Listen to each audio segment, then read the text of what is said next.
नमस्कार दोस्तों, स्वागत है आप सभी का आज की क्लास में। आज हम लोगों का टॉपिक है एयर। वही जो हम लोगों को महसूस होता है चलते हुए। ऐसा लगता है कि जैसे कोई चीज़ हम लोगों के शरीर से टकरा रहा है।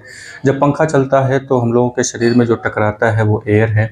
और जब आंधी चलती है तो आपने देखा होगा कि पेड़ वगैरह सब उखड़ जाते हैं, या फिर जो कमज़ोर घर होते हैं वो उसके जो छप्पर होते हैं वो टूट जाते हैं। और हमारे आसपास जो भी चीज़ें हैं वो सब हिलने लगती हैं। तो हवा को तो हम लोग कभी देख नहीं सकते, वो क्योंकि वो इनविजिबल होता है। हम लोग सिर्फ एयर को ब्लो होते हुए, यानी कि फ्लो होते हुए महसूस कर सकते हैं। तो जी हाँ, आज हम लोगों का टॉपिक है एयर, एयर अराउंड अस। हम लोग पहुंच चुके हैं यूनिट 15 में। एयर अराउंड अस आज हम लोगों का टॉपिक है। दोस्तों, मैं हूं सत्यम सिंह और आप बने हुए हैं सत्यमार फाउंडेशन चैनल पर। आइए बात करते हैं एयर के बारे में। जरा आप तेज़ी से सांस खींचिए और फिर बाहर की तरफ निकालिए, और अपने हाथों को ऐसे नाक के सामने रखेंगे तो आप महसूस करेंगे कि कोई चीज़ आपके हाथ पे टकरा रही है, गरम गरम। ठीक है। और जब आप फूंकते हैं तो जो बाहर निकलता है वो एयर है। तो एयर में क्या होता है कि ऑक्सीजन होता है, और वो ऑक्सीजन हम लोगों के लिए ज़रूरी है। हम लोगों की बॉडी में जो फंक्शंस होते हैं उसके लिए ऑक्सीजन की बहुत ज़्यादा ज़रूरत होती है। तो हमारे आसपास ये एयर प्रेजेंट है, लेकिन हम लोग इसे देख नहीं सकते। ठीक है। आइए इसके बारे में कुछ बातें नोट कर लेते हैं। All living things require air. जितने भी लिविंग थिंग हैं उनको एयर की ज़रूरत होती है। अगर एयर नहीं है तो, क्योंकि एयर में नाइट्रोजन है, कार्बन डाइऑक्साइड है और ऑक्सीजन है, वाटर वेपर है, तो ये सारी चीज़ें मिलकर ही एयर बनाती हैं। और एयर हमारे आसपास जो है एक ऐसा इन्वायरमेंट क्रिएट करता है कि हम लोग आसानी से वहाँ पे रह सकें। ठीक है। हम लोग एयर को देख नहीं सकते। दूसरा पॉइंट हम लोग नोट करेंगे कि but we can not see air. हम लोग हवा को देख नहीं सकते। We can only feel air by many ways. हम कई तरीकों से एयर को खाली महसूस कर सकते हैं, उसे हम लोग देख नहीं सकते। तो एयर को महसूस करने का तरीका क्या है? कैसे आप कहेंगे कि हवाएं चल रही हैं? तो ट्रीज रस्टल, यानी कि पेड़ की पत्तियां जब होती हैं वो फड़फड़ाने लगती हैं, रस्टल करने लगती हैं, तो हम कहेंगे कि हवा चल रही है। आपके मेज पे रखी हुई जो किताबें हैं उसके जो पेज हैं, जब आप फैन ऑन करते हैं तो फ्लैक्टरिंग करने लगती हैं, इधर उधर उड़ने लगती हैं, मतलब फड़फड़ाने लगती हैं, तो उसको फ्लैक्टरिंग कहते हैं। फड़फड़ाना, फड़फड़ाना। ठीक है। तो फड़फड़ाने लगती हैं अगर, तो उससे हम लोग कहते हैं कि हवा चल रही है। तो ड्यूरिंग स्टॉर्म, अगर हम आंधी की बात करें, स्टॉर्म का मतलब होता है आंधी। जब हवा शांत है तब तो ठीक है, कोई दिक्कत नहीं है। लेकिन हवाएं जब बहुत तेज हो जाती हैं तो ये हो सकता है कि ये जो पेड़ हैं उनको अपरूट कर दें। अपरूट का मतलब होता है उखाड़ देना। ठीक है। या फिर जो रूफ टॉप है, किसी छप्पर वगैरह जो हैं उनको ये उखाड़ देता है। या फिर फिरकी जो है, फिरकी रोटेट होती है। तो फिरकी रोटेट होती है। फिरकी जो होता है बच्चों का एक खिलौना है जो गोल सा होता है, और जब हवा चलती है तो वो घूमता है। आइए इसके बारे में देख लेते हैं। तो जैसा कि ये आप फिगर देख रहे हैं, ये एक फिरकी है। छोटे बच्चे इससे खेलते हैं। तो इस तरीके से डंडा होता है, यहाँ पे ऐसे बनाया जाता है, कागज़ का होता है, आप भी बना सकते हैं, बनाए ही होंगे। ठीक है। तो जब हवा चलती है ना तो ये बहुत तेज़ी से घूमता है। जितनी तेज़ हवा चलती है उतनी तेज़ी से ये घूमता है। तो ये कई तरीके की फिरकी होती है। और यहाँ पे जैसा कि ये पेज है, पेज को मोड़ करके आप इसको बना सकते हैं। एक इस तरीके से स्क्वायर पेज लीजिए, इस तरीके से थोड़ा थोड़ा, जहाँ पे इस तरीके से मोड़ करके कट कर लीजिए, फिर इसको यहाँ से मोड़िए, इसको यहाँ से मोड़िए, इसको यहाँ से मोड़िए, ऐसे मोड़ करके यहाँ बीच में पिन कर दीजिए। तो ये एक फिरकी बन जाता है और ये फिर आसानी से मूव करने लगता है। ठीक है। तो ये मेले वगैरह में मिलता है। तो जब हवा चलती है तो ये घूमने लगता है। अगर आपको पता करना है कि हवा चल रही है कि नहीं, तो आप एक फिरकी ले लीजिए और उसको जब हाथ में लिए रहेंगे, जब हवा चलेगी वो घूमेगा, तो पता चल जाएगा कि फिर हवा जो है चल रही है। ठीक है। तो अब सवाल ये होता है कि क्या हवा हमारे आसपास हर जगह पे मौजूद है? Is air present everywhere around us? क्या हवा हम लोगों के आसपास चारों तरफ मौजूद है? तो इसका जवाब है कि yes, air is present everywhere around us, यानी कि हवा हम लोगों के चारों तरफ प्रेजेंट है। एवरीवेयर अराउंड अस, हर जगह पे प्रेजेंट है। एयर ऑक्यूपाइज स्पेस, हवा जो होती है ना वो जगह घेरती है। इसका प्रैक्टिकल अभी हम लोग देखेंगे। हवा में कोई कलर नहीं होता। Air has no colour. तो आप अपने आसपास देखिए, चारों तरफ एयर ही तो है, लेकिन क्या उसमें कोई कलर दिखाई देता है? तो जवाब है कि नहीं, हवा में कलर नहीं होता और कोई भी इसको देख नहीं सकता। Air is transparent. एयर कैसा होता है? ट्रांसपेरेंट होता है। ट्रांसपेरेंट का मतलब होता है कि जिसके आर पार हम देख सकें। ठीक है, तो आइए एक और चीज़ देख लेते हैं कि कैसे हम पता करेंगे कि हमारे चारों तरफ हवा है। तो जैसे एक कप खाली बॉटल ले लीजिए, ये यहाँ पे इस तरीके से इस तरीके से खाली बॉटल आप ले लीजिए, या फिर कोई मग हो या ग्लास हो, कोई भी चीज़ हो। पानी ले लीजिए, पानी में उसको उल्टा इस तरीके से डिप करिए। डिप करेंगे तो वो इस तरीके से नीचे की तरफ जाएगा। ठीक है, और इस तरीके से हल्का सा उसको टेढ़ा अगर आप करते हैं तो इसके अंदर पानी घुसना शुरू हो जाता है और यहाँ पे बुलबुला निकलना शुरू हो जाता है। और ये जो बुलबुला आप देख रहे हैं, ये वही एयर है जिसके बारे में हम लोग बात कर रहे थे। यानी कि बॉटल जो है वो दिखने में तो खाली दिखती है, बॉटल जो है वैसे देखा जाए तो उसमें तो कुछ नहीं है, लेकिन उसमें एयर प्रेजेंट होता है। अब क्योंकि हम लोग एयर को देख नहीं सकते, एयर में कोई कलर नहीं होता, एयर ट्रांसपेरेंट होता है, लेकिन एयर जो है जगह घेरता है। तो उस बॉटल में वो एयर भरा हुआ था, और जैसे ही इसको यहाँ पे जैसे ही इस वाटर में यहाँ पे एयर इस बॉटल को आप इस तरीके से डिप करेंगे तो यहाँ पे जो हवा है वो तो बाहर निकल नहीं पाई, लेकिन जैसे ही इसको आप थोड़ा सा टेढ़ा करते हैं तो एयर के पार्टिकल जो होते हैं वो बुलबुले के रूप में बाहर की तरफ निकलना शुरू हो जाते हैं। तो इस प्रैक्टिकल से ये पता चलता है कि कोई भी जगह खाली नहीं है, हमारे आसपास हर जगह पे एयर प्रेजेंट है। ठीक है, तो हमारे आसपास जो एयर प्रेजेंट है उसी को हम लोग कहते हैं एटमॉस्फेयर। क्या कहते हैं? एटमॉस्फेयर। अब ये एटमॉस्फेयर क्या होता है? जैसे ये सपोज दैट कि ये अर्थ है, तो अर्थ के चारों ओर यहाँ पे इस तरीके से एयर प्रेजेंट है हर जगह पे। कोई भी जगह ऐसी नहीं है जहाँ पे एयर ना हो। ठीक है, वैक्यूम जैसी जगह कोई नहीं है, हर जगह पे एयर प्रेजेंट है। तो एटमॉस्फेयर किसे कहते हैं, इसके बारे में एक लाइन नोट करेंगे कि our earth is surrounded by thin layer of air. तो हमारा जो अर्थ है वो सराउंडेड है। सराउंडेड मतलब घिरा हुआ, सराउंडेड मीन्स घिरा हुआ। तो ये जो आप देख रहे हैं कि अर्थ घिरा हुआ है। ठीक है, किस चीज से घिरा हुआ है? थिन लेयर ऑफ एयर, यानी कि हवा का एक छोटा एक पतला सा लेयर होता है, एक परत होती है जिससे हमारा अर्थ घिरा हुआ है। इसी को हम लोग एटमॉस्फेयर कहते हैं, और ये काफ़ी ऊंचाई तक होता है, कई किलोमीटर तक फैला हुआ होता है। इसी को हम लोग एटमॉस्फेयर कहते हैं। दिस लेयर एक्सटेंड्स, एक्सटेंड्स मतलब फैला हुआ, एक्सटेंड्स मीन्स फैला हुआ। तो this layer extends up to many kilometres above the surface of the earth and is called atmosphere. यानी कि हमारा जो अर्थ है उसके चारों तरफ एक थिन लेयर ऑफ एयर है और वो कई किलोमीटर तक फैला हुआ है। इसी को हम लोग एटमॉस्फेयर कहते हैं। ठीक है, जैसे जैसे हम लोग ऊपर की तरफ जाते हैं, यानी कि एयर जो अर्थ है, अर्थ पे जैसे मान लीजिए पहाड़ पे आप जा रहे हैं, तो जैसे जैसे हम लोग सी लेवल से ऊपर की तरफ जाते हैं तो एयर जो है ना वो धीरे धीरे और ज़्यादा पतली होती जाती है। ठीक है, तो air as we move higher in the atmosphere, जैसे जैसे हम लोग एटमॉस्फेयर में ऊपर की तरफ जाते हैं, the air gets thinner, air और ज़्यादा पतली होती जाती है। पतली होने का मतलब वहाँ पे जो कंटेंट है, जैसे ऑक्सीजन, कार्बन डाइऑक्साइड, नाइट्रोजन, इन सब का कंटेंट जो अर्थ सरफेस पे है, जैसे जैसे आप ऊंचाई पर जाएंगे इनका कंटेंट धीरे धीरे कम होने लगता है। इसी को थिनर एयर कहते हैं। ठीक है, तो आपने फिगर में तो देखा ही होगा कि जो माउंटेनियर्स होते हैं, माउंटेनियर्स, माउंटेन और double E RS, mountaineers, mountaineers जो होते हैं, यानी माउंटेनियर्स मतलब पहाड़ पर, पहाड़ों पर चढ़ने वाले, पहाड़ों पर चढ़ने वाले। तो ये जो पहाड़ों पर चढ़ने वाले होते हैं इनको माउंटेनियर्स कहते हैं। ये अपने साथ एक ऑक्सीजन सिलेंडर लेकर के जाते हैं। क्या लेकर के जाएंगे? ऑक्सीजन सिलेंडर लेकर के जाते हैं, क्योंकि जैसे जैसे ये पहाड़ों पर ऊपर की तरफ जाते हैं वहाँ पे ऑक्सीजन की कमी होने लगती है, और ये अपने साथ ऑक्सीजन सिलेंडर लेकर के जाते हैं जिससे कि इनकी बॉडी में ऑक्सीजन की सप्लाई बनी रहे। ठीक है, तो क्या लाइन नोट करेंगे यहाँ पे कि mountaineers carry oxygen cylinder with them, यानी अपने साथ वो ऑक्सीजन सिलेंडर ले जाते हैं। वाइल क्लिम्बिंग हाई माउंटेन्स, जब ये हाई माउंटेन्स पर जा रहे होते हैं तो ये अपने साथ ऑक्सीजन सिलेंडर लेकर के जाते हैं। तो आइए देख लेते हैं इसको।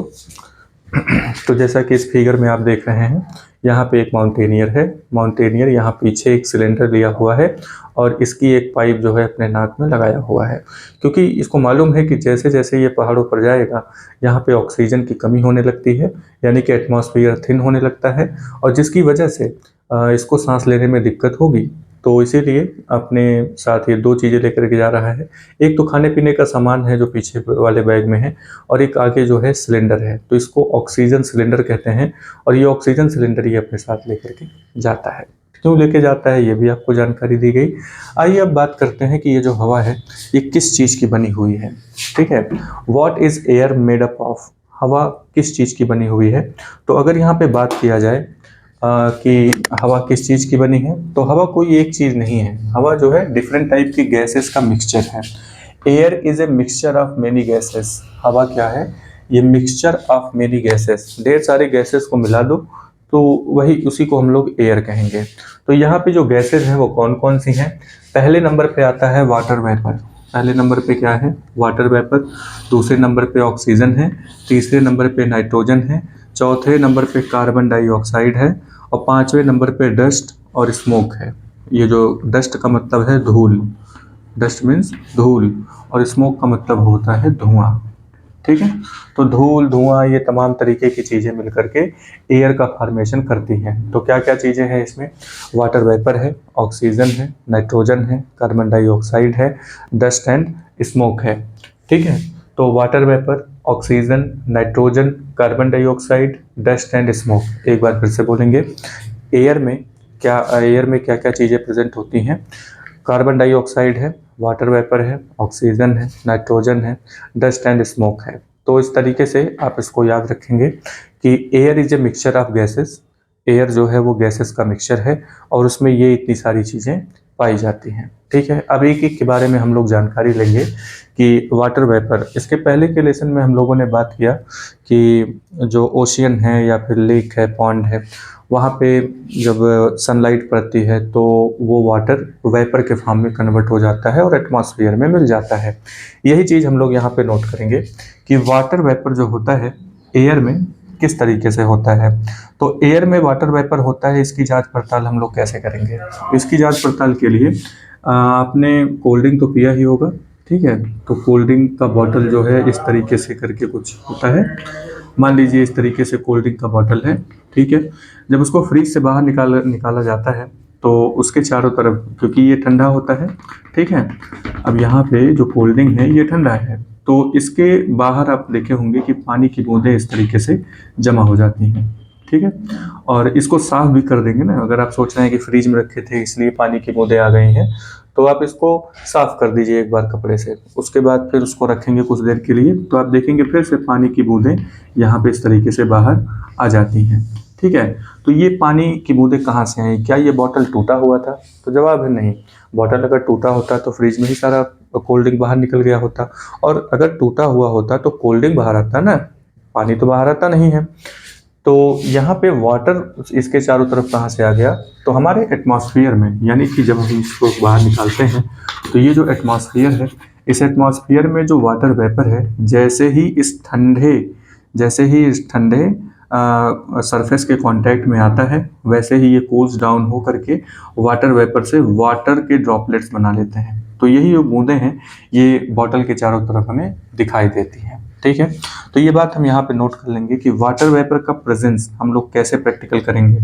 ज़्यादा कुछ नहीं करना है, कोई भी ठंडा सरफेस है उसको आप देखिए, अपने आप वहाँ पे उसके चारों तरफ वाटर वेपर आपको दिखाई देगा, क्योंकि एयर में वाटर वेपर है और जैसे ही वो ठंडे सरफेस को टच करेगा वैसे ही वो कूल्स डाउन हो जाएगा। ठीक है, और वहाँ पे वाटर के ड्रॉपलेट्स आपको दिखाई देंगे। तो पहली बात तो वाटर वेपर बना कैसे था, जब उसको हीट किया गया था तो वाटर वेपर बन गया, जब उसको ठंडा करेंगे तो फिर वो वाटर में कन्वर्ट हो जाएगा। क्लाउड फॉर्मेशन के बारे में हम लोगों ने यही बात किया था। तो यहाँ पे वाटर वेपर के बारे में कुछ बातें नोट करेंगे कि air contains water vapour. Air जो होता है उसमें वाटर वेपर होता है। When air comes in contact with cool surface, जब एयर कूल सरफेस के कांटेक्ट में आती है, इट कंडेंसेस, तो वाटर वेपर क्या होता है, कंडेंस हो जाता है। तो कंडेंसेशन वर्ड के बारे में हमने 2 लाइन बताया था कि चीज़ें जब नज़दीक आ जाती हैं तो उसको कंडेंस कहा जाता है। And drops of water vapour appear on the cold surface. तो ये जो कोल्ड सरफेस है इसके ऊपर ड्रॉप ऑफ वाटर वेपर आपको दिखाई देगा। तो presence of water vapour in air is important for water cycle. अब ये वाटर वेपर का इंपॉर्टेंस क्या है? एयर में अगर वाटर वेपर हट जाए तो क्या होगा? एयर बिकम्स ड्राई, यानी कि हवा जो है वो ड्राई हो जाती है और वहाँ पे बारिश नहीं होती है। तो बारिश के लिए यानी वाटर साइकिल के लिए एयर में वाटर वेपर का होना बहुत ज़रूरी है। ठीक है, वाटर वेपर का प्रेजेंस और भी कई तरीके से आप कर सकते हैं। सबसे अच्छा तरीका यही है कि कोई ठंडा सरफेस है, उसको जब आप देखेंगे तो वहाँ पे वाटर वेपर यानी कि वाटर के ड्रॉप्स आपको दिखाई देंगे। तो वो आप ले करके तो नहीं आए थे ना, तो वो एयर में जो वाटर वेपर होता है वही उस पर जा करके चिपक जाता है। ठीक है, चलिए अब नेक्स्ट नंबर पे हम लोग बात करते हैं ऑक्सीजन की। तो एक एक पॉइंट को हम लोग नोट कर लेंगे कि एयर मिक्सचर ऑफ गैसेस तो है, अब ये गैसेस किस फॉर्म में होती हैं और किस काम आती हैं, थोड़ा थोड़ा करके इनके बारे में हम लोग जानकारी लेंगे। ठीक है,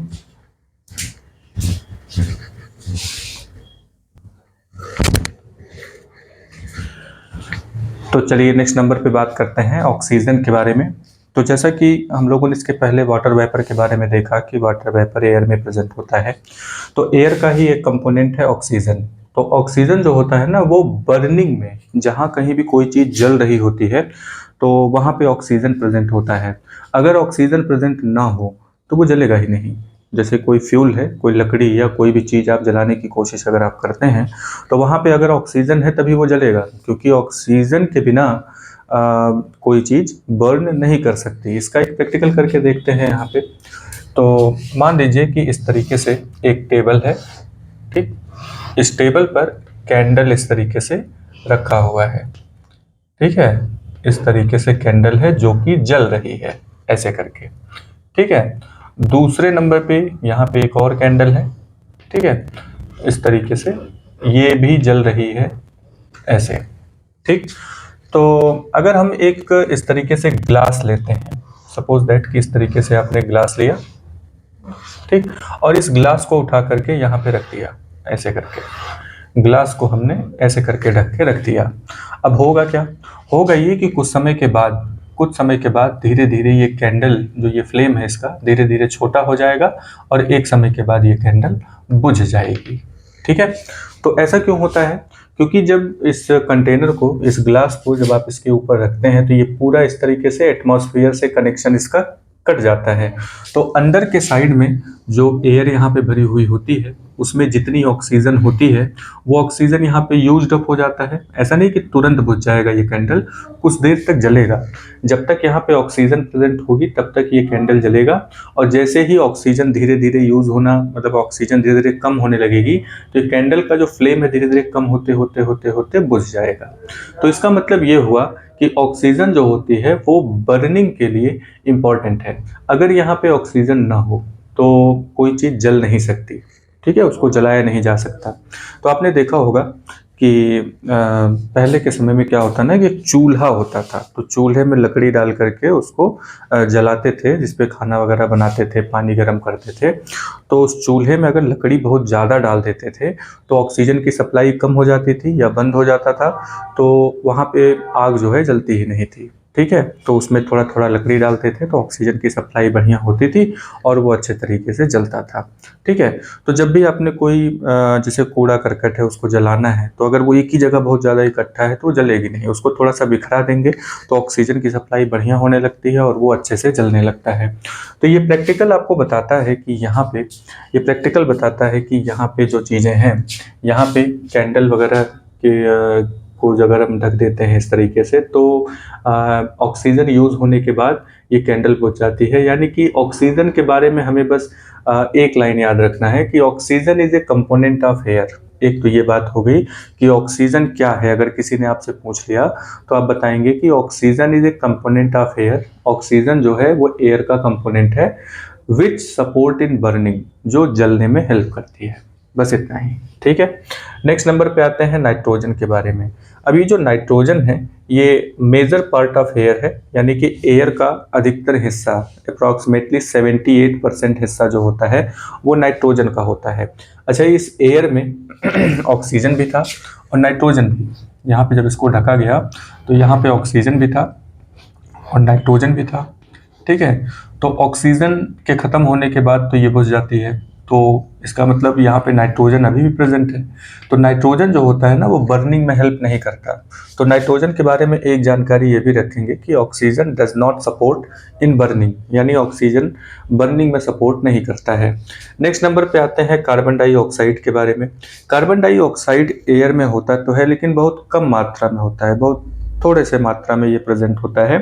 प्लांट्स और एनिमल्स जो होते हैं वो ऑक्सीजन को इनटेक करते हैं, रेस्पिरेशन करते हैं और कार्बन डाइऑक्साइड और दूसरे गैसेस को प्रोड्यूस करते हैं। कार्बन डाइऑक्साइड कहाँ से प्रोड्यूस होती है?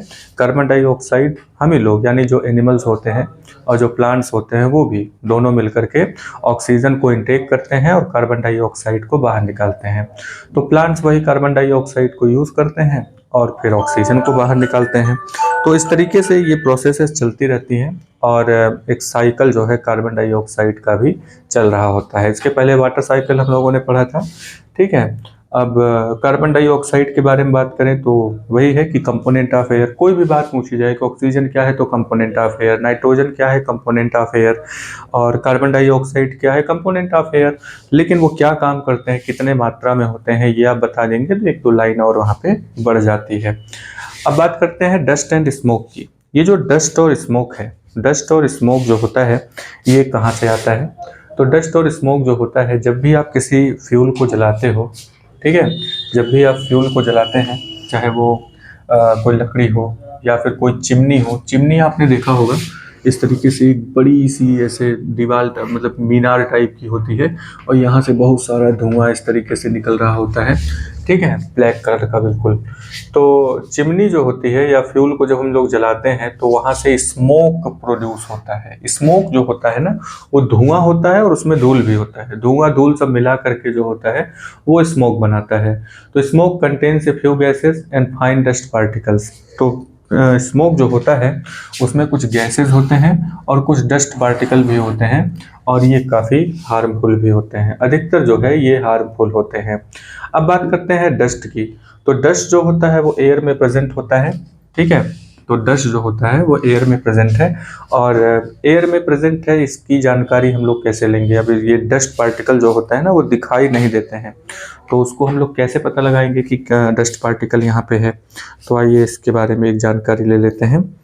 तो आप इस तरीके से एक अंधेरा कमरा कर लीजिए, अपने कमरे में जाइए, उसको चारों तरफ से बंद कर दीजिए, बिल्कुल अंधेरा रहे वहाँ पे।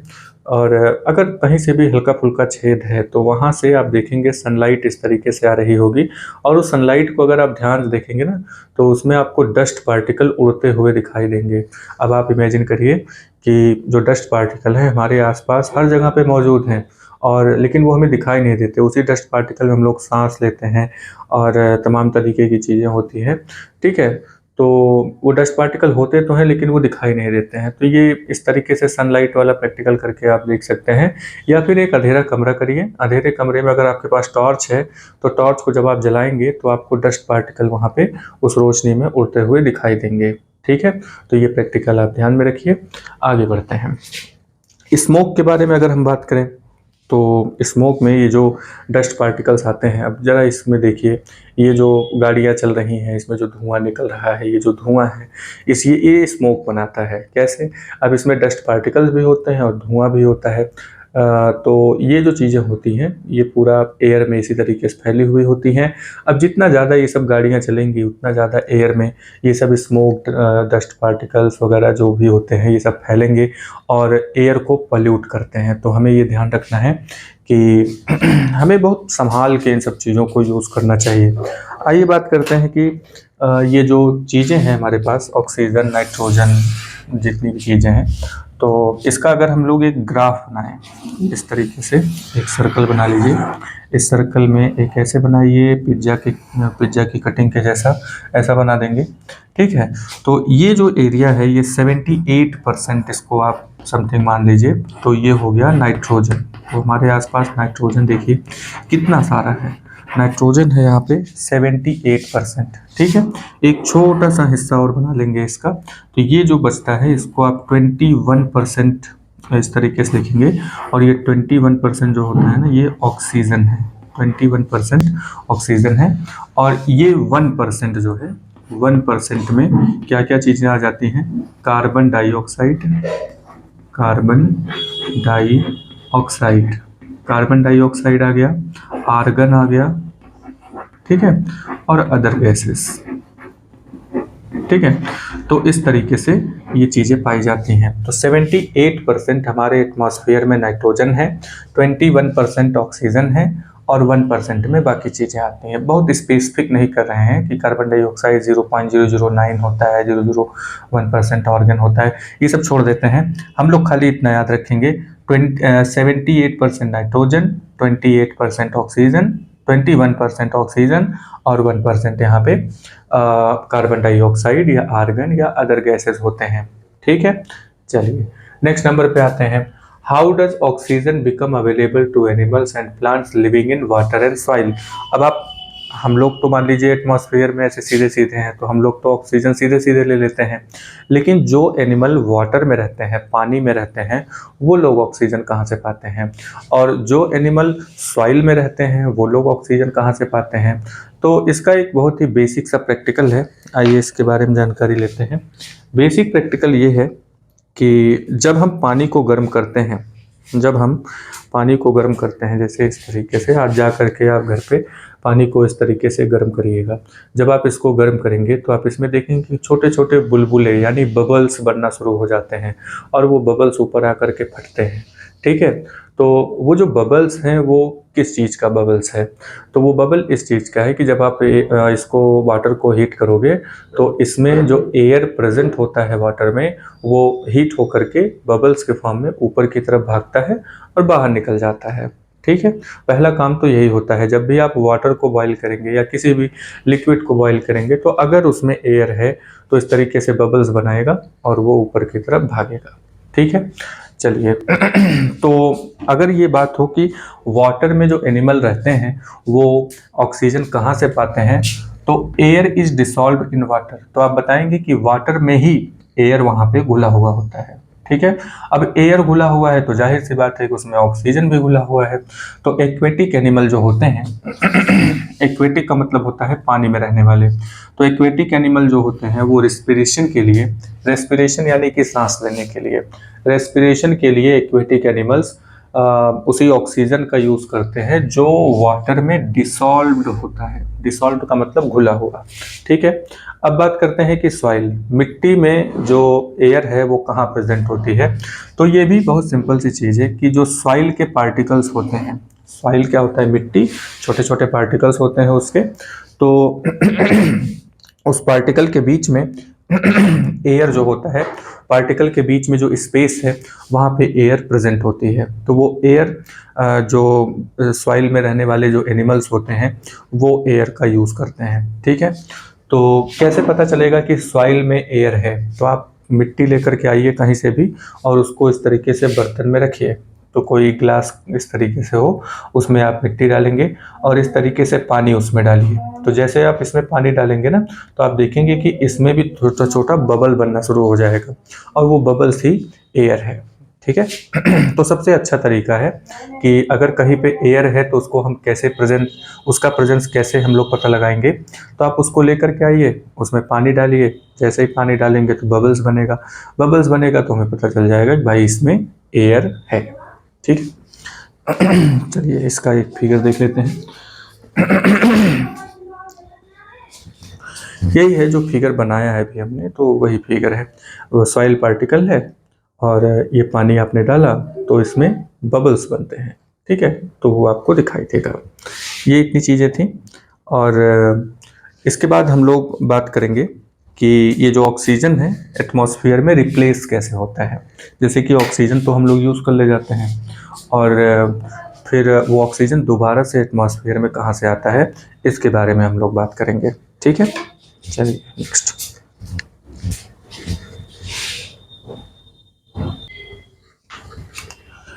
चलिए नेक्स्ट नंबर पे बात करते हैं कि how is the oxygen in the atmosphere replaced. तो जो ऑक्सीजन हम लोग यूज़ करते हैं वो रिप्लेस कैसे होता है? तो प्लांट जो होते हैं ना, पेड़ पौधे जो होते हैं, वो एक प्रोसेस करते हैं जिसका नाम है फोटोसिंथेसिस। फोटोसिंथेसिस प्रोसेस में क्या होता है कि वो कार्बन डाइऑक्साइड लेते हैं और फिर उससे फूड फार्मेशन करते हैं और साथ में ऑक्सीजन भी प्रोड्यूस करते हैं। तो इस तरीके से एयर में ऑक्सीजन रिप्लेस होता रहता है। तो एक वर्ड का इसका आंसर है कि फोटोसिंथेसिस। ठीक है, तो सवाल यह है कि क्या जो प्लांट होते हैं वो सांस नहीं लेते, वो ऑक्सीजन नहीं लेते?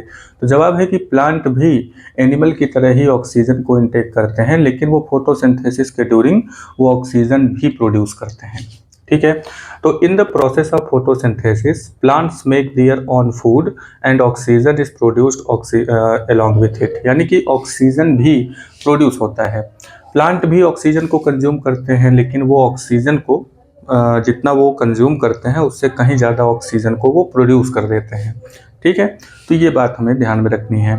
The balance of oxygen and carbon dioxide in the atmosphere. Balance of oxygen and carbon dioxide in the atmosphere. Atmosphere में जो ऑक्सीजन है और कार्बन डाइऑक्साइड है उसका बैलेंस कैसे होता है? उसका बैलेंस होता है रेस्पिरेशन के थ्रू। प्लांट और एनिमल्स जो होते हैं वो रेस्पिरेशन करते हैं और प्लांट जो होता है वो फोटोसिंथेसिस के थ्रू ऑक्सीजन को मेंटेन रखता है। एनिमल्स जो होते हैं वो ऑक्सीजन को कंज्यूम करते हैं, कार्बन डाइऑक्साइड बाहर निकालते हैं, और प्लांट जो होते हैं वो भी ऑक्सीजन को कंज्यूम करते हैं, लेकिन फोटोसिंथेसिस के थ्रू वो कार्बन डाइऑक्साइड के साथ साथ वो ऑक्सीजन को भी बाहर निकालते हैं। ऑक्सीजन ज़्यादा बाहर निकालते हैं। फोटोसिंथेसिस में ऑक्सीजन निकलती है, कार्बन डाइऑक्साइड यूज़ होती है। तो अगर एनिमल इस अर्थ पे रहना चाहते हैं तो प्लांट का भी रहना ज़रूरी है। तो जिस तरीके से प्लांट काटे जा रहे हैं, ठीक है, उसका इम्पैक्ट जो है एटमॉस्फेयर पे बहुत ज़्यादा पड़ रहा है। कार्बन डाइऑक्साइड की मात्रा बढ़ रही है धीरे धीरे, जिसको हम लोग ग्लोबल वार्मिंग कहते हैं। धीरे धीरे अर्थ का जो टेम्परेचर है वो बढ़ रहा है। तो कार्बन डाइऑक्साइड गर्मी प्रोड्यूस करता है। इसका अंदाज़ा आप कुछ ऐसे लगा सकते हैं कि कोई एक कमरा है जो चारों तरफ से इस तरीके से बंद है, दरवाज़ा बंद है और उसमें बहुत सारे लोग अगर हैं, ठीक है, तो आप देखेंगे कि वहाँ पे गर्मी महसूस होती है। तो गर्मी महसूस इसी वजह से होती है क्योंकि वहाँ पे कार्बन डाइऑक्साइड का प्रोडक्शन ज़्यादा हो रहा है। तो कार्बन डाइऑक्साइड जहाँ पे ज़्यादा होती है वहाँ पे गर्मी होती है। एटमॉस्फेयर में पेड़ पौधों के कटने की वजह से कार्बन डाइऑक्साइड की मात्रा धीरे धीरे बढ़ रही है, जिसकी वजह से ग्लोबल वार्मिंग का खतरा हम लोगों के चारों तरफ देखने को मिल रहा है। ठीक है, तो अगर हम बात करें यहाँ पे कि यूज़ ऑफ एयर, एयर का यूज़ क्या है, तो एयर जो होती है ना वो विंड मिल को चलाती है। विंड मिल क्या होता है? इसका नाम ही विंड मिल है। ठीक है, तो एक बड़ा सा इस तरीके से होता है उसमें इस तरीके से फैन लगे हुए होते हैं, तो इस तरीके से वो जब हवा चलती है तो मूव करता है। तो यहाँ पे नीचे जो है ना इस तरीके से ये पट्टा जोड़ करके मिल में जोड़ देते हैं। तो उससे क्या होता है कि जो ट्यूबवेल होता है जिससे पानी बाहर निकलता है, तो उसको चलाने के लिए विंड मिल का यूज़ करते हैं। या फिर फ्लोर मिल है, आटा गेहूं को पीसने के लिए, गेहूं से आटा बनाने के लिए, यानी कि व्हीट टू फ्लोर में कन्वर्ट करने के लिए जो फ्लोर मिल है उसको चलाने के लिए विंड मिल का यूज़ करते हैं। जनरेट इलेक्ट्रिसिटी, इलेक्ट्रिसिटी जनरेट करने के लिए भी यहाँ पे विंड मिल का यूज़ करते हैं। इसी तरीके से एयर जो होती है, पहले के समय में जो सेलिंग याच हुआ करती थी, इस तरीके से ऐसे याच हुआ करती थी और यहाँ पे जो है ना इस तरीके से बहुत बड़ा सा कपड़ा लगाए हुए रहते थे। तो जब हवा चलती थी तो कपड़े में हवा बच जाती थी और उसको याच को आगे फ्लो करवाती थी। और ग्लाइडर्स जो होते हैं, ये एक खेल होता है, तो पैराग्लाइडिंग इसको बोलते हैं। तो एक बड़ा सा कपड़ा जो होता है रबर का होता है, उसको बांध करके लोग कूदते हैं, तो काफ़ी देर तक वो उसी तरीके से घूमते रहते हैं। पैरासूट जो होता है, अगर एयर ना होता तो पैरासूट किसी काम का नहीं था। जब भी ऊपर से नीचे की तरफ कोई आ रहा होता है, जैसे कि मान लीजिए कि एरोप्लेन है या फिर हेलीकॉप्टर है, वहाँ से अगर नीचे की तरफ कूदना हुआ इमरजेंसी में, तो क्या करते हैं, पैरासूट लेकर के कूदते हैं। पैरासूट एक बड़ा सा कपड़ा होता है, जब नीचे की तरफ गिरते हैं ना, पैरासूट जो होता है वो कुछ इस तरीके से ऐसे करके, है ना, ऐसे करके होता है। तो नीचे जो है आदमी होता है इस तरीके से पकड़े रहता है, तो नीचे की तरफ जब गिरते हैं तो वो एयर जो है उनको रेजिस्ट करती है, रोक लेती है। और एरोप्लेन के उड़ने में भाई जो है एयर हेल्प करती है। एयर और किस चीज़ में हेल्प करती है? जो बर्ड्स, बैट और इंसेक्ट होते हैं वो क्या काम करते हैं? वो जब अपने पंखों को इस तरीके से नीचे की तरफ ढकेलते हैं तो बेसिकली वो एयर को नीचे ढकेल रहे होते हैं। तो एक्शन रिएक्शन का एक रूल होता है जो आप आगे पढ़ेंगे कि ये लोग एक्शन करते हैं हैं तो रिएक्शन में एयर जो है इनको ऊपर की तरफ उठा देती है। ठीक है, air help in dispersal of seed and pollen grains of flowers. तो सीड और पॉलन ग्रेन्स जो होते हैं, फ्लावर में छोटे छोटे दाने पाए जाते हैं, वो भी जब हवा चलती है तो वो एयर के साथ उड़ करके दूर दूर तक बिखर जाते हैं।